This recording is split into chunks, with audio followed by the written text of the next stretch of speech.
पूर्वोत्तर राज्य मणिपुर पिछले 80-85 दिनों से हिंसा की आग में सुलझ रहा है। पिछले 3 मई को मणिपुर राज्य में 2 समुदायों के आपस में भिड़ने से हिंसा की आग फैल गई थी, जो अभी तक बुझी नहीं है। असल में हिंसा मणिपुर के 2 जातीय समूहों कुकी और मेहते के बीच शुरू हुई थी। इस हिंसा के कारण मणिपुर में अब तक 60,000 लोग अपना घर बार छोड़कर राहत कैंपों में चले गए हैं। अब तक 140 से अधिक लोग मारे गए हैं और 300 से अधिक लोग घायल हो चुके हैं। और इतना ही नहीं, अब तक 5,000 से अधिक हिंसक घटनाएं भी हो चुकी है। साथ ही 7,000 से ज्यादा लोगों को हिरासत में भी लिया गया है।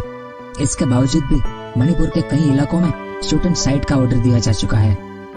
तो इतना सब कुछ हो जाने के बाद भी मणिपुर में हिंसा रुकने का नाम नहीं ले रही। इस कारण आज मणिपुर के हालात इतने खराब हो चुके हैं कि इस राज्य में गृहयुद्ध की स्थिति बन चुकी है। क्योंकि एक तरफ कुकी समुदाय ने बंकर बना लिए हैं, तो दूसरी तरफ मेहते समुदाय ने भी बंकर बना लिए हैं और इन दोनों समुदायों के पास आधुनिक हथियार मौजूद है।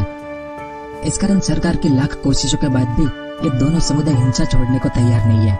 लेकिन इन दोनों समुदायों के बीच अचानक इतनी भयंकर हिंसा कैसे हो गई और ये हिंसा अब तक क्यों शुरू है?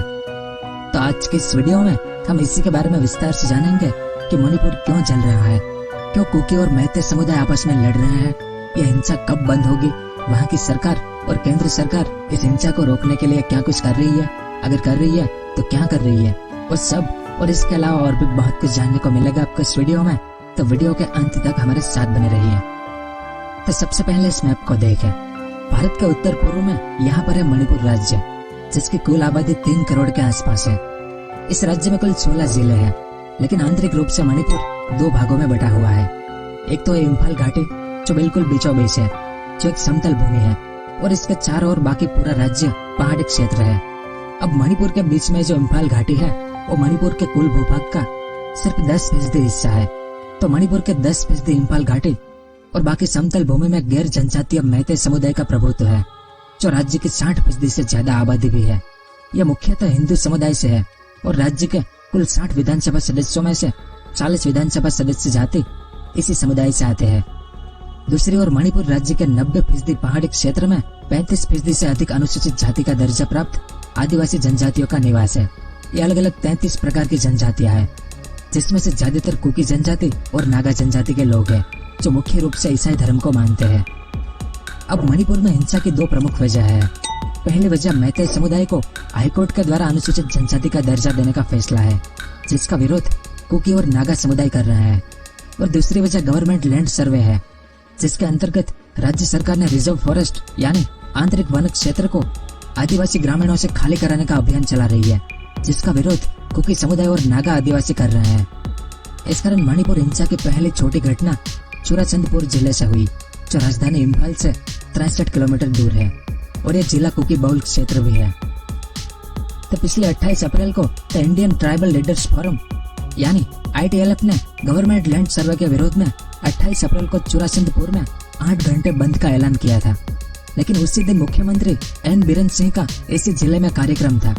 इस कारण पिछले दिन यानी 27 अप्रैल की रात को ही कुकी आदिवासी लोगों ने इस कार्यक्रम स्थल पर तोड़फोड़ शुरू कर दी। फिर 28 अप्रैल के दिन प्रदर्शनकारियों ने और भी हिंसा बढ़ा दी। उसके बाद पुलिस और कुकी आदिवासी आमने सामने हो गए थे।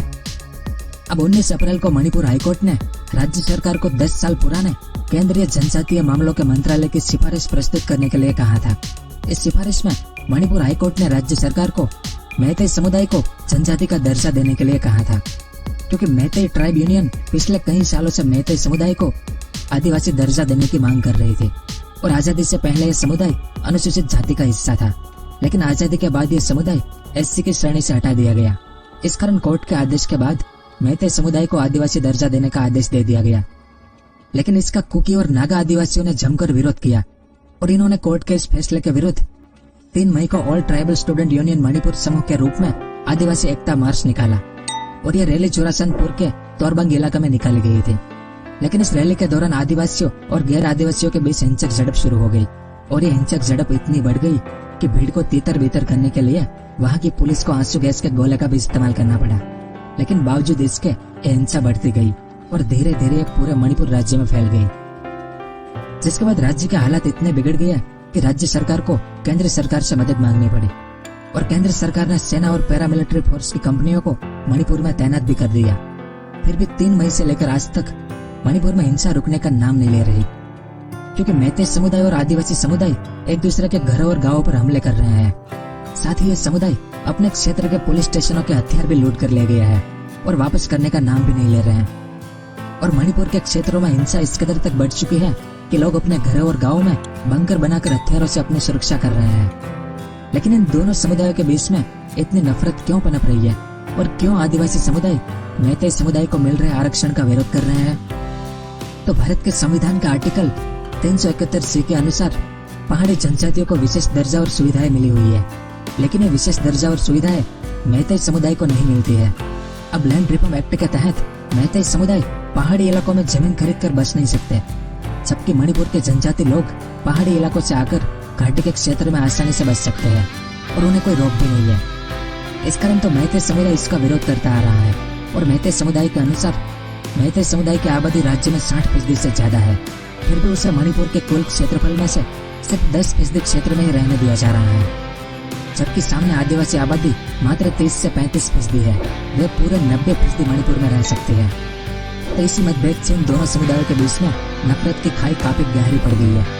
इतना ही नहीं, मैतेई समुदाय को मिलने वाला आरक्षण से आदिवासी समुदाय को इस बात का भय है कि जो मैतेई समुदाय पहले से ही नौकरियां और सरकार में बेहतर प्रतिनिधित्व कर रहा है और आदिवासियों की तुलना में इनकी स्थिति बेहतर भी है, तो एसटी का दर्जा मिलने से वे जरूरत से ज्यादा नौकरियां और लाभ हासिल कर लेंगे। साथ ही मैतेई समुदाय के लोग नागा और कुकी जनजाति की जंगलों की जमीन पर भी कब्जा कर लेंगे, क्योंकि एससी का दर्जा मिलने से मैतेई समुदाय के लोग भी जंगलों में आसानी से जमीन खरीद पाएंगे। इसी कारण आदिवासी समुदाय के लोग मैतेई समुदाय को मिलने वाले आरक्षण का विरोध कर रहे हैं। मैतेई समुदाय को मिले अनुसूचित दर्जे के अलावा मणिपुर सरकार के अनुसार कई आदिवासी समुदाय राज्य के संरक्षित जंगलों और वन्य अभयारण्यों में गैर कानूनी रूप से अवैध अफीम की खेती कर रहे हैं। तो आदिवासियों के कब्जे वाले जमीन को हटाने के लिए सरकार ने मणिपुर फॉरेस्ट 2021 के तहत फॉरेस्ट पर किसी भी तरह के अतिक्रमण को हटाने के लिए एक अभियान शुरू किया है। लेकिन इस अभियान को शुरू करने से आदिवासी समुदायों को अपनी संपत्ति खोनी पड़ रही है। इस कारण सरकार के खिलाफ आदिवासी समुदाय में काफी गुस्सा है, जो इस हिंसा के दौरान निकल रहा है। और इस हिंसा के शुरू होने के बाद कुकी विद्रोही संगठनों ने भी 2008 में केंद्र सरकार के साथ हुए शांति समझौते को तोड़ दिया है। असल में 2008 में सभी कुकी विद्रोही संगठनों ने केंद्र सरकार के साथ मिलकर एक शांति समझौता कर लिया था, जिसमें केंद्र सरकार के खिलाफ कुकी विद्रोही संगठन अब हथियार नहीं उठाएंगे ऐसा वादा किया गया था। और इस दौरान केंद्र सरकार और कुकी विद्रोही संगठनों ने सस्पेंशन ऑफ ऑपरेशन यानी SOS एग्रीमेंट साइन कर लिया था।